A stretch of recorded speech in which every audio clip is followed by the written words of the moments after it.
Bonjour tout le monde, donc c'est Lucille, décoratrice et conseillère travaux Rénov. Et aujourd'hui on remarque que les températures ont bien chuté. Il est grand temps de se sentir bien chez soi. Donc 5 erreurs à ne pas commettre pour une ambiance cocooning. C'est parti.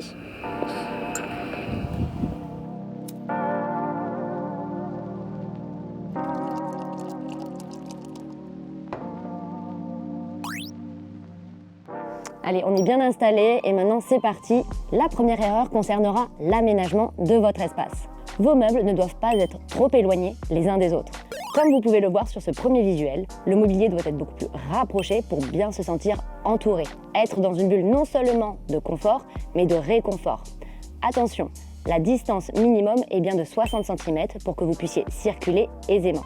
Il ne faut pas hésiter à rajouter du mobilier, donc guéridons, lampes, décorations et à multiplier les textiles, que ce soit coussins ou plaid, pour inviter à la paresse. Vous ne devez pas avoir un mobilier aux lignes trop cassantes, trop épurées, comme on peut le voir donc sur ce fauteuil, où là on va avoir des accoudoirs en angle droit.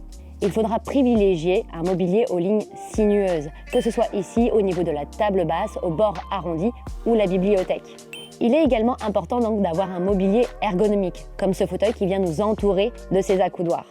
L'idée est d'inviter donc toujours à la paresse, d'être confortablement installé et de pouvoir s'y lever. On pourrait prendre en exemple la tendance Hygge, donc le bon vivre à la danoise. La troisième erreur concernera les matières. Il ne faut pas avoir donc de matière trop froide, que ce soit le métal, le plastique ou encore le carrelage. Un parquet ou un stratifié vous apportera beaucoup plus de chaleur.